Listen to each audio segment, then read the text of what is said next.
इतना जागृत जीव है तो अनंतनाथ क्यों कह दिया? एक ही नाथ बहुत था नाम है।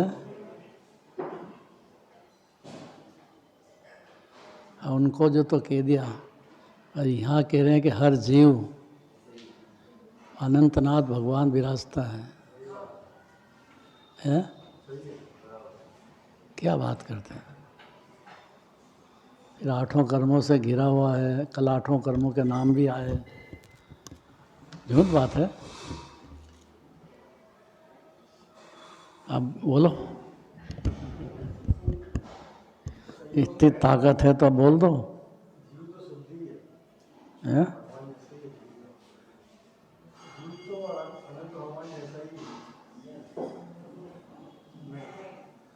तो जिनवाणी ने ऐसे ही झूठ कह दिया है?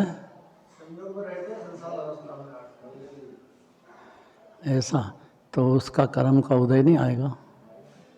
तो जीव के आकुल व्याकुल बड़े बड़े ज्ञानी मुनिराज को भी होता है, तो झूठ बात है क्या? एकांत क्यों पकड़ना? अनेकांत से बात करो। क्या सही है दो में से?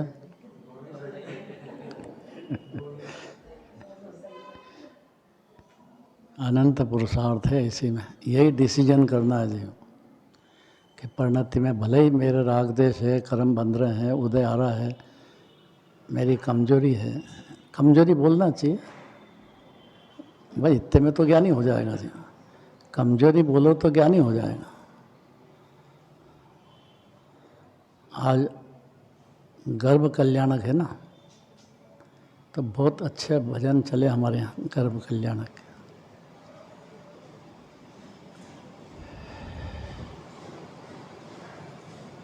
अब उसमें प्रश्न आया कि गर्भ कल्याणक का इतना महत्व क्यों है?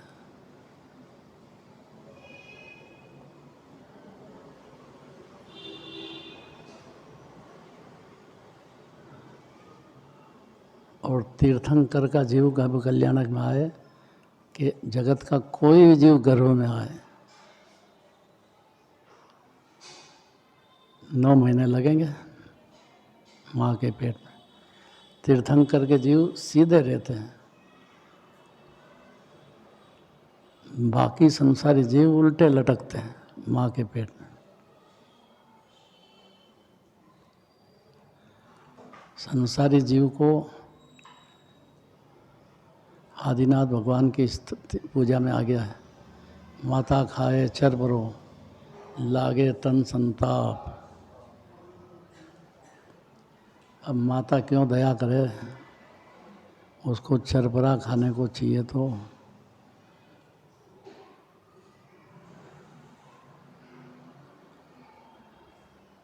तीर्थंकर के जीव के लिए स्पेशल क्यों, ये प्रश्न होना चाहिए, जरूरी है, बहुत जरूरी प्रश्न है ये।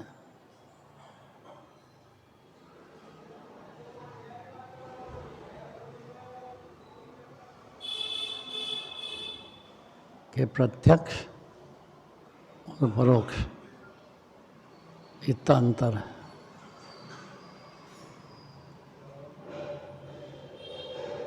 बहू रानी ने जोरदार जवाब दिया उसका। प्रत्यक्ष परोक्ष का क्या अर्थ? सुनना जवाब देखो, इसने अपनी बुद्धि से दिया आज।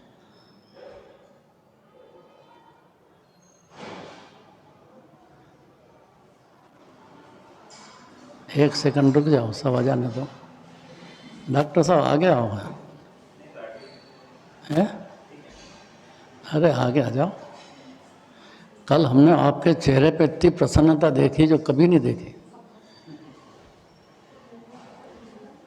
मैं तो इनको ढूंढता था कि ये आएंगे तो सब प्रत्यक्ष प्रसन्न हो जाएंगे। कल तो आपका चेहरा ऐसा देखा कि एकदम प्रफुल्लित हो रहे थे जिनवाणी सुन के।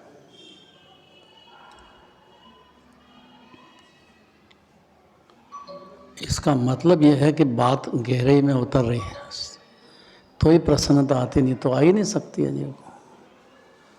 क्या प्रश्न है? तीर्थंकर के भगवान के जीव गर्भ में आते हैं, बाकी संसारी भी गर्भ में आते हैं। अंतर क्या है?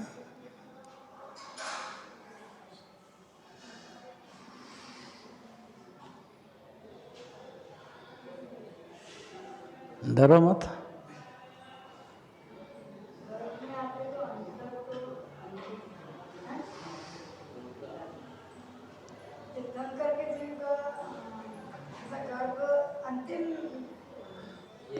ये बात बोली जोरदार, उनका अंतिम है ये। अब अगले जन्म में माँ के पेट में जाएंगे ऐसा नहीं होगा, इसलिए अंतिम गर्भावास यही जान प्रणमो नमो। बाकी के जीव का कोई ठिकाना नहीं है। सम्यक दृष्टि भी हो जाए तो और कई जन्म होते हैं, लेकिन तीर्थंकर के जीव है उनका अंतिम जन्म है। सम्यक दृष्टि को अभी चारित्र मोह बहुत है और इस जन्म में वो नाश नहीं कर सकेगा। पंचम काल है ना, ये काल दोष है और उसकी परिणति में इतनी कमजोरी रहेगी, इतना समझा लेना चाहिए अपने को। इसलिए चारित्र मोह को ऊपर तैरने की कला सीख जाना चाहिए। तो होते हुए भी मोक्ष मार्ग तो चलेगा। चारित्र मोह कोई मोक्ष मार्ग को रोकने वाला नहीं है। बात शर्त है कि प्रसन्न चित्त रहे तो। प्रसन्न चित्त की शर्त नहीं छूटेगी। नहीं प्रसन्न है तो मिथ्या दृष्टि है, सीधी सी बात है। उसको जिनवाणी नहीं सुहा रही है, उसको नहीं लग रहा अपना आत्मा फिर अगले जन्म में जाएगा, फिर अगले जन्म में जाएगा, अनंत पंच परावर्तन फिर हो जाएंगे। बड़ी मुश्किल से आया है। तीर्थंकरों का तो यह अंतिम रहता है और सम्यक दृष्टि का वास्तव में जन्मदिन होता है। वो अलग बात है, वो अलग बात है। होता है ये भी सत्य है और नहीं होता है ये भी सत्य है। दो बात समझना पड़ेगा। नहीं इसलिए होता है कि वो शरीर के साथ और पुण्य पाप के साथ एकत्व बुद्धि छोड़ चुका है। कोई भी सम्यक दृष्टि, भले पशु हो, उससे कोई फर्क नहीं पड़ता है। एक तो ये अपेक्षा है। तो बाकी जो थोड़े बहुत जन्म मरण रहते हैं उसको, तो उसकी कोई वैल्यू नहीं है सम्यक दर्शन के सामने। लेकिन चारित्र मोह बहुत रहता है तो उसका बंद भी होता है, तो उसका उदय भी आएगा। लेकिन वो प्रसन्न रहना जानता है। चारित्र मोह होता है लेकिन उसके ऊपर तैरता है, डूबता नहीं है। एक क्षण भी डूब जाए तो मिथ्या दृष्टि हो जाए, और मिथ्या दृष्टि एक क्षण तैर जाए तो ज्ञानी हो जाए। इतनी सरल बात है। तो सिमंदर भगवान को क्यों याद करते हैं? फिर से बता दो। 20 तीर्थंकर कम थे क्या? अनंतनाथ भगवान कम है। फिर 20 तीर्थंकर को क्यों याद करते हैं? विदेह क्षेत्र वाले को, क्योंकि वो प्रत्यक्ष परमात्मा विराजते हैं। और यहाँ जो हैं वो तो सिद्ध भगवान बन चुके हैं। उनको याद करें श्रद्धा में तो सम्यक दृष्टि हो जाएंगे, इतना तो होएगा। लेकिन चारित्र मोह इतनी जल्दी नहीं कम पड़ता है, ये बात इसमें कहना चाहते हैं। अज्ञानी और ज्ञानी का क्या फर्क है?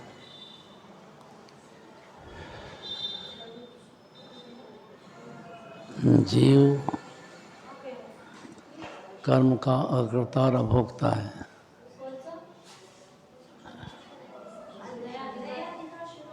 और क्या कल हो गया था? अरे डॉक्टर साहब ने कल पढ़ा पूरा, याद है।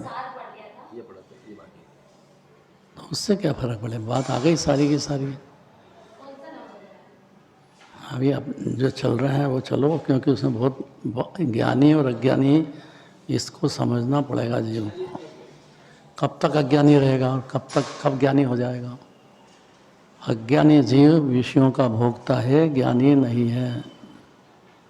फिर 7 नंबर का है।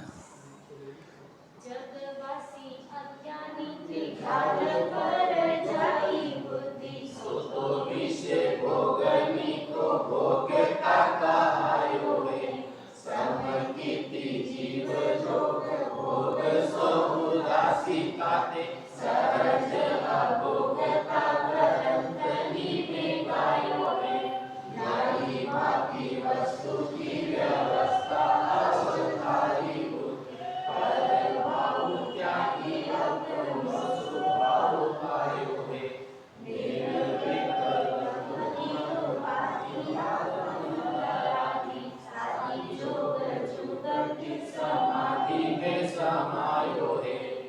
अगर यह समझ गया जीव, श्रद्धा में ले लिया, उसी क्षण सम्यक दृष्टि बन जाएगा। और श्रद्धा में नहीं लिया अर्थात मंजूर नहीं किया तो 84 लाख योनि में जन्म मरण में कोई बचाने वाला नहीं है। कितना ही पुण्य कर लो उससे कुछ होता नहीं है, क्योंकि पुण्य बंध का कारण है। इतना ही नहीं समझ पा रहा है तो ये त्याग तो कब करेगा? तब तक ही अज्ञानी है बस। पुण्य से धर्म हो जाएगा, पुण्य करे जाओ।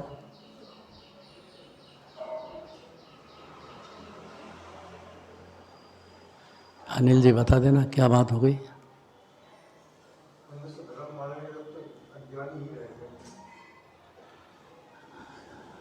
कब तक?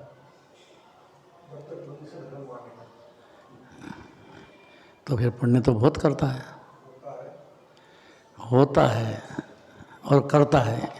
तो जहाँ तक करता बुद्धि है, वहाँ की हो, परिवार की हो, समाज की हो, देश की हो, कर्ता बुद्धि है, वहाँ तक अज्ञानी है, उसको शांति नहीं है। तब तक एक अक्षर भी जनागम का नहीं मानता है कर्ता बुद्धि वाला।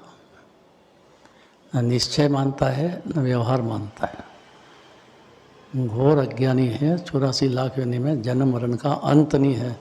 और सब भी मिल जाएगा, लेकिन जिनवाणी मिलना बहुत दुर्लभ है।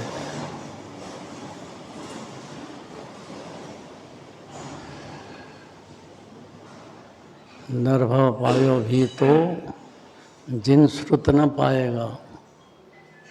इसलिए मनुष्य पर्याय में जिनवाणी की बात आ गई, अभी नहीं सुहारी हो तो भी कैसे भी कठोर हृदय करके सुनना चाहिए।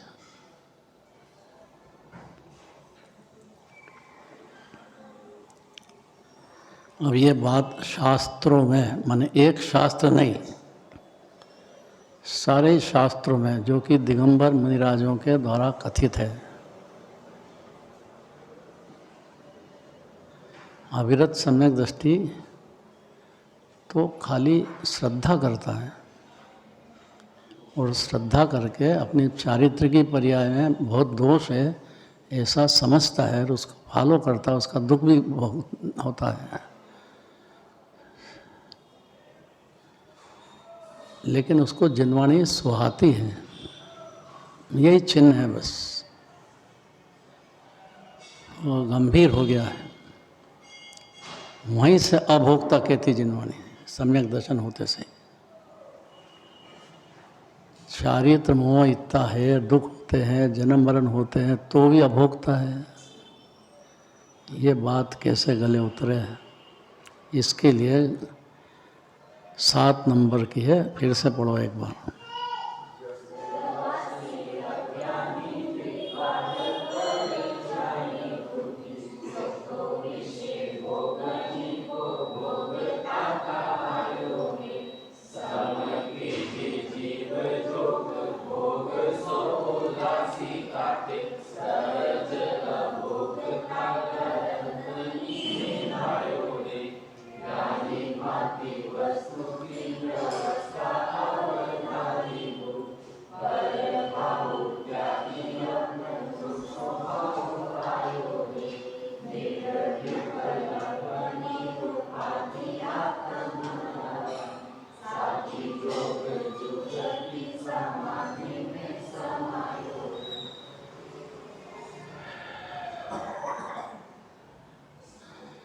समाधि मतलब समाधि मरण।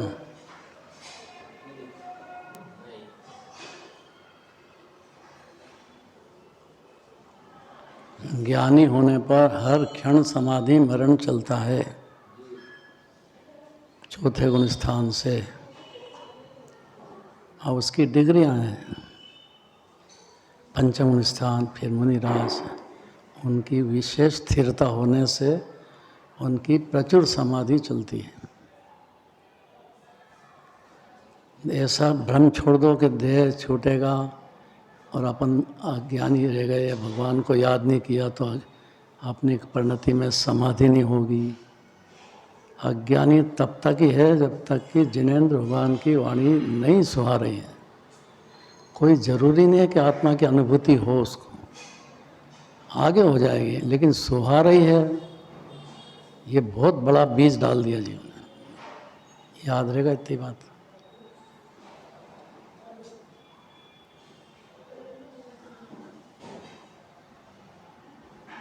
बहुत बड़ी बात है ये, छोटी बात नहीं है ये।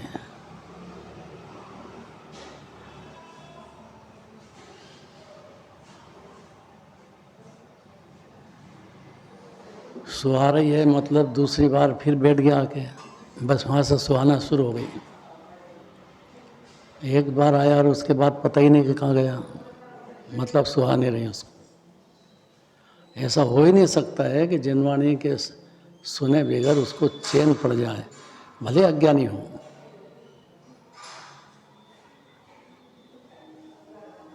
बहुत गंभीर मामला हो गया है।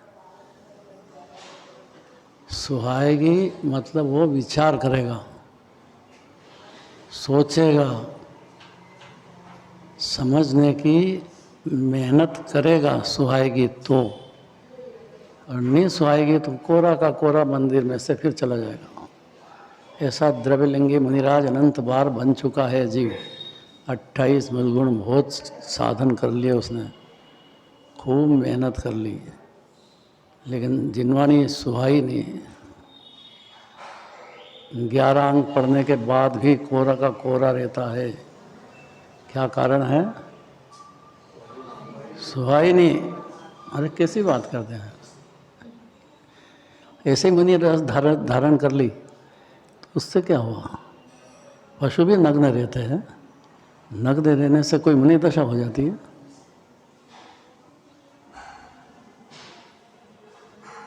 वो तो अकषाय भाव, शांति का अमृत प्रचुर भोगते हैं जंगल में, महासुखी हैं। या चलते फिरते सिद्ध भगवान ही कहते दिगंबर मुनिराज को, कोई अंतर नहीं है सिद्ध भगवान में और मुनिराज में। तो सम्यक दृष्टि में तो अंतर है। ये बात यहाँ गले उतारना चाहते, उसको जिनवाणी सुहा रही है, भले अज्ञानी है पर सुहा रही है तो बीज बो रहा है। बो देना अलग बात है और बो रहा है अलग बात है। देखो शास्त्रों में मनुष्य आदि पर्यायों से सदा काल आम बुद्धि रखने वाले अज्ञानी, बस इसमें सारी बात आ गई। अनादि काल से हर क्षण मनुष्य, तिर्यंच, देव, नारकी, ये 4 गतियां हैं। हर गति में जो पर्याय मिली संयोग की, उसमें भी, और अपनी जो परिणति है उसमें जो राग देश हो रहे हैं उसमें भी अहम बुद्धि धारण करता है। इतना याद रह जाए तो बहुत बड़ी बात है। अब ये सिद्धांत अनंत काल भी बदलेगा नहीं। अगर प्रसन्न चित्त से सुन ली ये बात तो ज्ञान में विचार चालू हो जाएगा, और प्रसन्न चित्त से नहीं सुनी तो फिर विचार चालू नहीं होगा, तो दूसरे दिन फिर मंदिर में नहीं दिखेगा। या दिख भी गया है तो उसका मन बाहर ही रहेगा, यहाँ नहीं रहेगा, क्योंकि मन की चाल बहुत तेज है।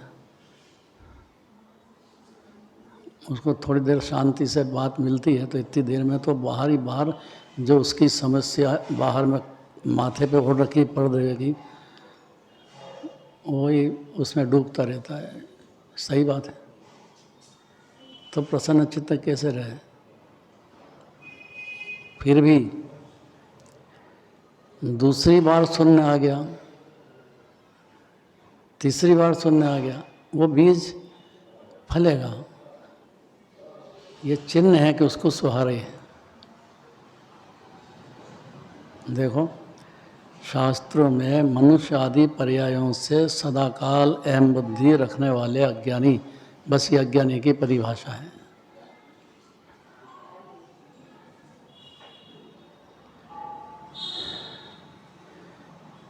आदि में चारों गति आ गई, और जो संयोग में जो राग देश होते हैं उनके पीछे वो भी आ गया।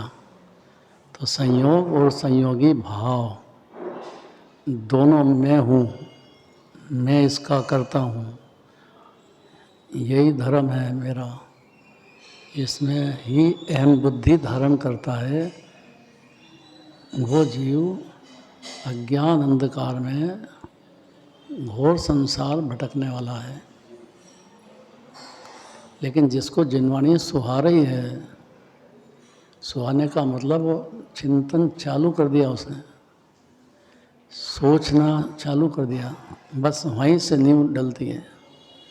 सोचना तो चाहिए, पर्याय में राग है, द्रव्य में नहीं है, शरीर ज़्यादा देर संयोग रहेगा नहीं, कुटुंब परिवार ज़्यादा देर रहेंगे नहीं, सब स्वतंत्र हैं,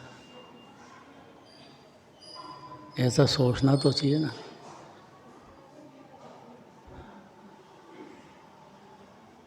अपना अमूल्य मनुष्य पर्याय इनकी सेवा में, इनकी गुलामी में बर्बाद हो रहा है, ऐसा नहीं समझता है। समझता है, इसलिए जिनवाणी सुनता तो है लेकिन सुहाती नहीं। ये अनादि का रोग है,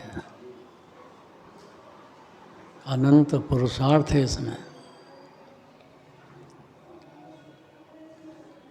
उनको विषय कर्म, विषय कषाय का भोक्ता कहा है जिनवाणी में।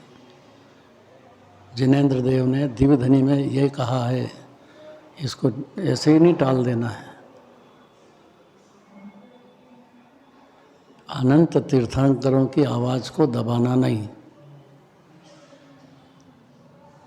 उस पर सोचना चाहिए, लड़ाई झगड़े नहीं करना चाहिए। कोई आत्मा की अनुभूति हो जाए ऐसा नहीं कह रहे हैं, खाली सोचना तो चालू होना चाहिए। ज्ञान में, विचार में ही नहीं ले, सुन के दूसरे को सुना के खुश हो जाओ, बस उससे क्या है।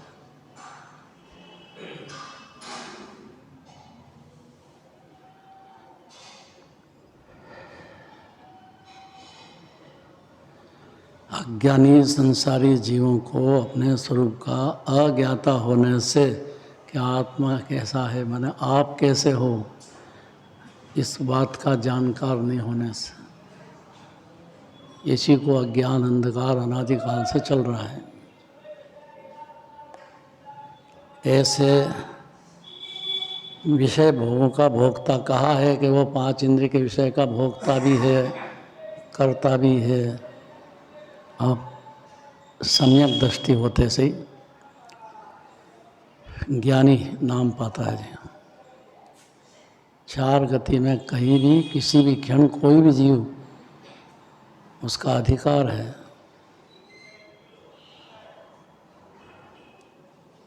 वो अधिकार जिनवाणी उसको सौंपना चाहती है कि भाई समझ जाओ, ये क्षणिक संयोग है, क्षणिक पर्याय है राग देश की।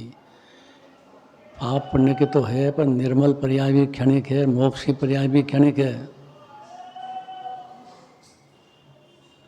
एक क्षण की है, वो फिर होती है वो अलग बात।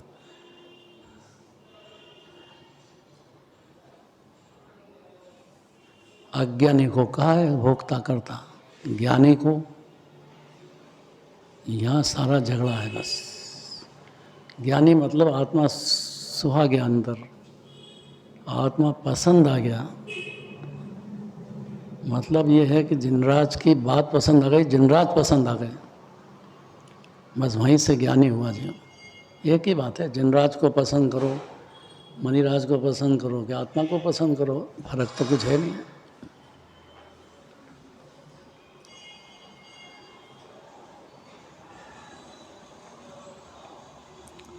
तो ज्ञानी सम्यक दृष्टि जीवों को भोगों से विरक्त भाव रखने से के कारण विषय भोगते हुए भी अभोक्ता कहा है जिनेंद्र देव ने जिनवाणी में और अनंत भगवान की दिव्यधनी में, और कहते आए हैं अनादिकाल से और कहते रहेंगे।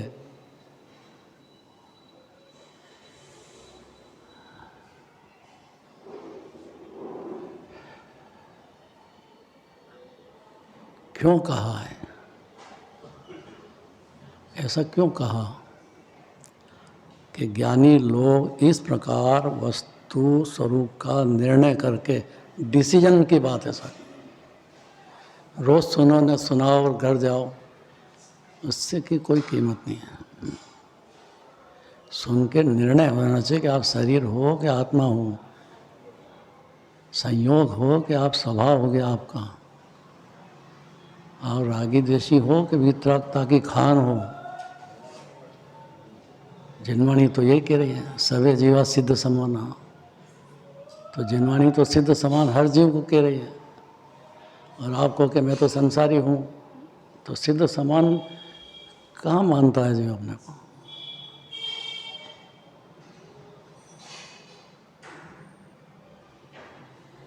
ज्ञानी इस प्रकार वस्तु स्वरूप का निर्णय, डिसीजन करने का काम है, बातें नहीं है यहाँ, निर्णय करने की बात है। विभाव भाव छोड़कर, अर्थात एकत्व बुद्धि तोड़कर, उसकी ममता भी तोड़कर स्वभाव भाव ग्रहण करते हैं। ममता होते हुए भी स्वभाव भाव को हर क्षण ग्रहण करते हैं, मतलब भोगते हैं। प्यासे नहीं रहते हैं जैसा अनादि से प्यासा रहा, ऐसा नहीं है आत्मा। ये जानते से ही भगवान को या मुनिराज को या आत्मा को उसी क्षण से जीव के आनंद का भोग, जिसको अतीन्द्रिय कहते हैं, इंद्रियों की जरूरत ही नहीं है।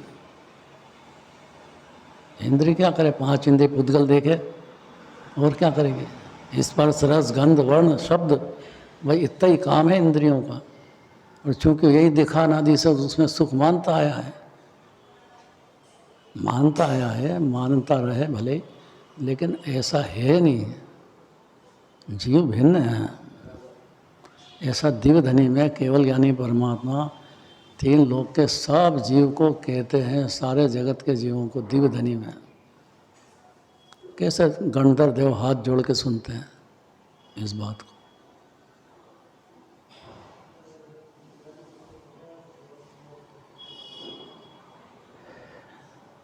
ज्ञानी होने में क्या देर है कि डिसीजन करो कि आप चेतन हो कि अचेतन हो, देह हो कि आत्मा हो, रागी हो कि वितरागता की खान हो, अपूर्ण हो कि परिपूर्ण हो।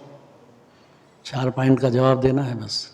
4 पॉइंट बता दो, याद रहने कठिन है।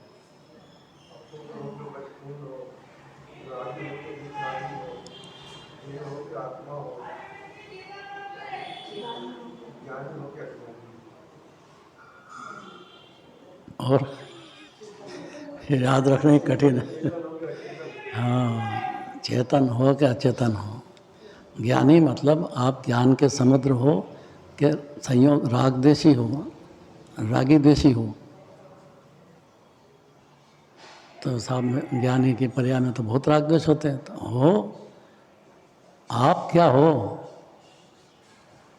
तो जिनराज जैसा देखते हैं केवल ज्ञानी, वैसा अपने को श्रद्धा में मान लेने से ज्ञानी नाम पाता है, और श्रद्धा में नहीं मानने से अज्ञानी नाम पाता है। लेकिन अज्ञानी कोई भी क्षण ज्ञानी बन जाएगा, बशर्ते कि जिनवाणी सुहाए तो, नहीं तो नहीं। जिनवाणी की बात सुहाए बहुत बड़ी बात है, छोटी बात नहीं है। भले अज्ञानी रहो, लेकिन सुहा रही है तो उसकी जगह, सुहाने का मतलब विचार चलना चाहिए ना जीव का, भाई कि शरीर संयोग कितनी देर रहेगा। इतना नहीं समझेगा क्या, मूर्ख है। इतना दिखता नहीं है, शरीर छूट जाता है। और बाहर में आपकी कहाँ चलती है, परिवार में कि कुटुंब में कि देश में कि समाज में, कहाँ चलती है? देखो प्रैक्टिकल देखो, चलती है क्या? है थोड़ी बहुत तो चलती है, घरवाली पे तो चलती है। कैसी बात करते हो? घरवाली यहीं बैठी है, रोटी नहीं मिलेगी फिर? कि क्या कह रहे थे आप?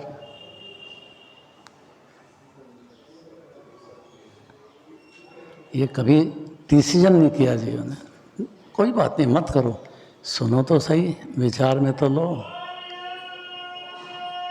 ज्ञानी होते सही, अर्थात अपने को आत्मा मान लिया, दो से भिन्न है बस, देह से राग से, इसके अलावा कुछ भी बात नहीं है। और ये कभी अनादि से जीव हुआ नहीं है और अनंत काल होगा नहीं, ना तो देह होगा ना रागी होगा। इस कठोर बात को, है तो नरम, और जो जीव झेल लेता है, अपने आप को डिसीजन में संभाल लेता है, तो ज्ञानी हो ही जाता है। और नहीं भी डिसीजन हुआ हो तो भी सोचने लग गया है, विरोध नहीं करे जिनवाणी का, ये तो घोर संसार पता ही नहीं लगेगा कहाँ जाएगा। ये तीन लोक के नाथ की वाणी है ये, अरहंत भगवान की। आपको निस्सहाय रहे तो आप अपने पास रखो, जिनवाणी का विरोध मत करो।